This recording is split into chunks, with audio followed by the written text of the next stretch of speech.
Las encuestas habían augurado un resultado más estrecho, sin embargo Mitt Romney quedó muy por detrás de Barack Obama, que finalmente ganó la reelección. El voto latino y el voto afroamericano fueron decisivos y ahora Obama enfrenta un difícil escenario. La Cámara de Representantes se mantiene liderada por el Partido Republicano y probablemente esto será un tope para las reformas del presidente, quien debe lograr reactivar la economía estadounidense. Queremos conversar sobre el escenario político que enfrentará el actual mandatario.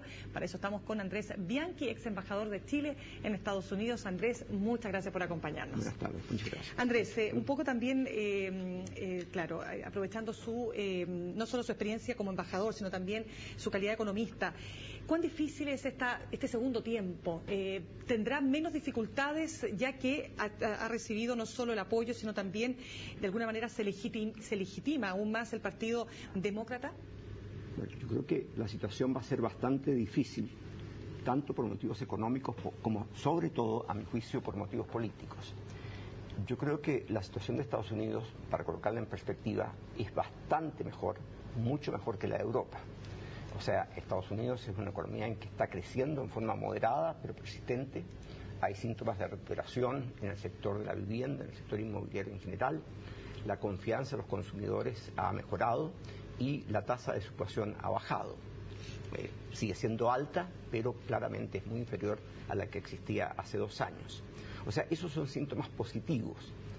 Sin embargo, Estados Unidos va a tener que seguir operando en una economía internacional marcada por una recesión profunda o bastante marcada en Europa, que no tiene visos de cesar. Pero a mi juicio, el problema principal que va a enfrentar el presidente Obama para impulsar la economía norteamericana va a ser de naturaleza política.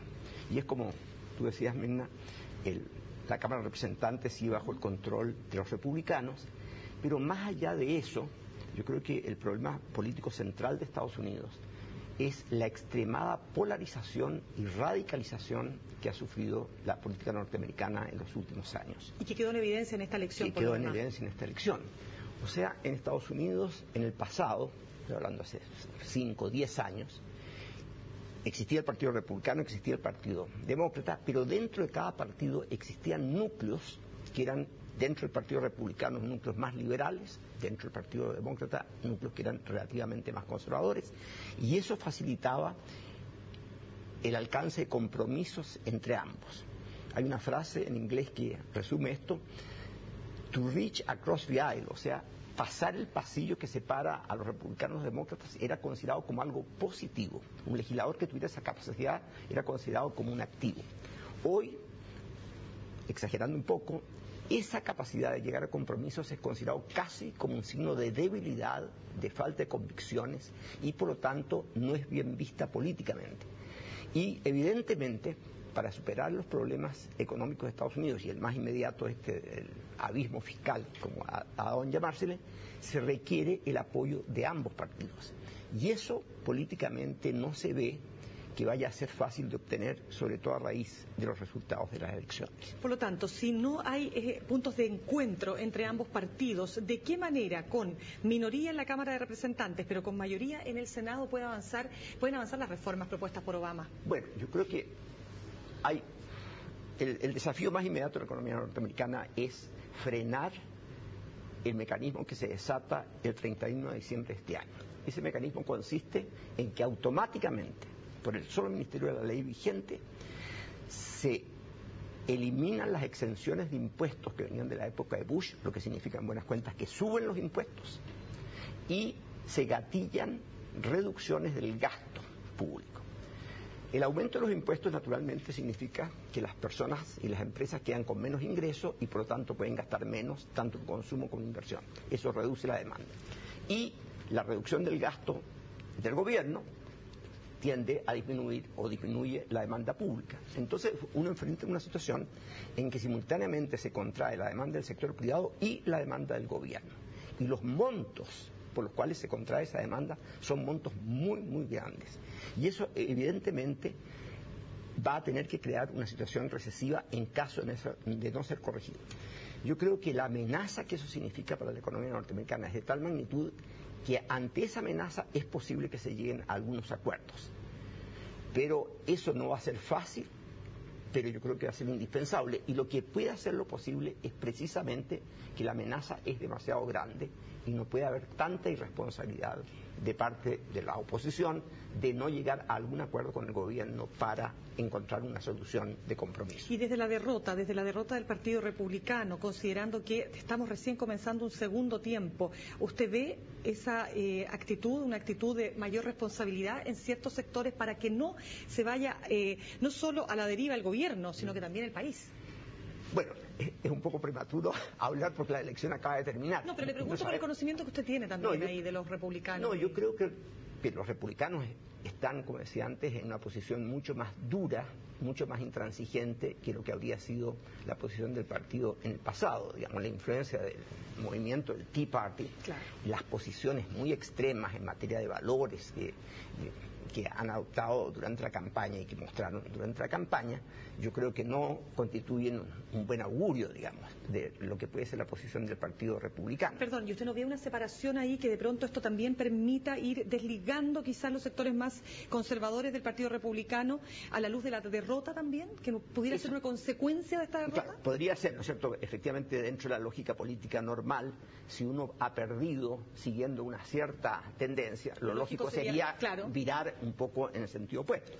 Ahora, ahí lo que hay que tomar en cuenta, además, es que ellos perdieron con un candidato que inicialmente, cuando fue gobernador de Massachusetts, era un político moderado. Correcto. Que para obtener el apoyo del ala derechista del Partido Republicano cambió de posición a un conservatismo extremo y que luego en la fase final de la campaña trató de virar de nuevo hacia una posición moderada para captar los votos de centro. Pero yo no conozco suficientemente, digamos, el juego de liderazgo que puede haber dentro del Partido Republicano para pronosticar lo que podría ocurrir. Pero sí es cierto que si uno pierde siguiendo o proponiendo una cierta tendencia, lo lógico es que esa tendencia se debilite.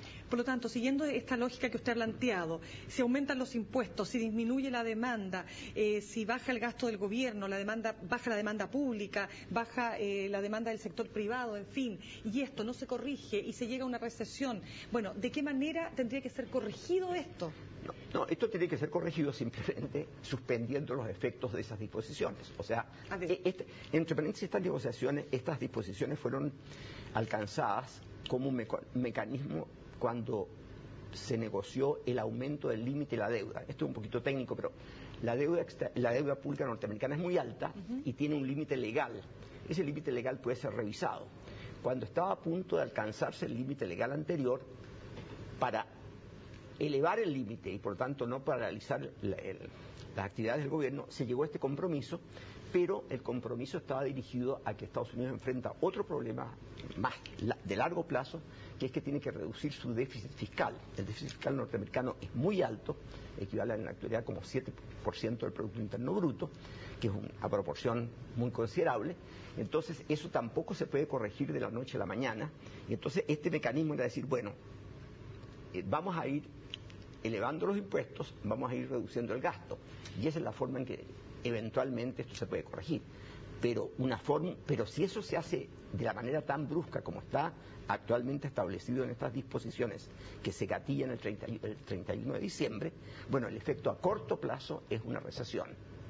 Y el secreto de este asunto consiste en ir ajustando paulatinamente el gasto e ir elevando paulatinamente los impuestos, de tal manera que a largo plazo el déficit fiscal disminuya, pero que eso no cause en el periodo inmediato o a corto plazo una recesión. Y eso es tanto técnica como políticamente complicado de obtener. Y requiere, por supuesto, la participación de ambos sectores. Ahora, ¿qué pasa con el desempleo? Bueno, el desempleo, las noticias que hay sobre el desempleo son relativamente favorables, y lo relativamente aquí es bien importante.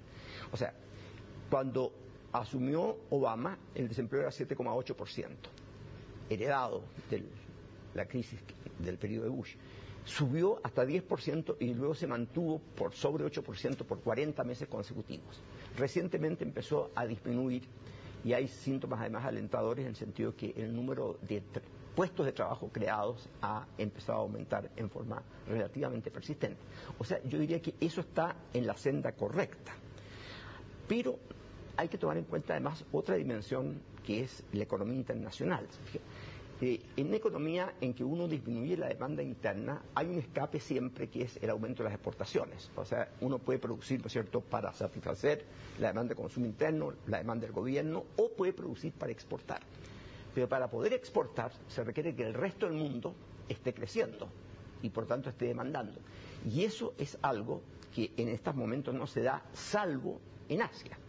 Pero, por ejemplo, las perspectivas de que las exportaciones norteamericanas pudieran aumentar a Europa son muy débiles porque la situación europea es infinitamente más complicada que la de Estados Unidos. O sea, yo creo que en Europa nadie augura que el año 2013 la economía europea va a crecer. Lo más probable es que se estanque o que incluso disminuya relativamente. En relación a China, solamente para cerrar. Sí. Y en relación a China, es decir... Bueno, China, yo creo que la gente hace mucha cuestión de que la tasa de crecimiento de China está bajando, porque China durante 30 años creció 10%. Y mire, yo he estado en China. China es el fenómeno económico más importante de los últimos 150 años en el mundial. Es una cosa absolutamente impresionante. Pero claro, la gente dice, bueno, que China crecía 10% y ahora las perspectivas son de que podrá continuar creciendo 7,5%. El pequeño detalle es que cuando una economía como la de China ha crecido a esa velocidad durante 30 años consecutivamente, el tamaño de la economía es muchísimo mayor. Y entonces crecer 7,5% con respecto al tamaño que tiene la economía de China hoy es mucho más que crecer 10% cuando el tamaño de la economía era la 10ª parte. Entonces, en ese sentido, yo soy relativamente optimista con respecto a lo de China y de Asia en general, de que yo creo que la dinámica de las economías asiáticas es muy superior a la del resto del mundo. Ellos tienen mecanismos para seguir creciendo y eso va a ser el factor dinámico y para nosotros, entre paréntesis, para Chile es absolutamente crucial. Y dinamizador también, ahora, por supuesto, la economía. También hay que tomar en cuenta que creo que mañana, ¿no es cierto?, se cambia el liderazgo chino. Correcto. Y esa parte es más misteriosa. Ahí está todo por verse. Muchas gracias, Andrés Bianchi, por habernos acompañado esta tarde aquí en CNN Chile. Muchísimas gracias a ustedes. Cerramos estos 30 minutos informativos. Dejo invitados para que continúen junto a Carlos Cocina.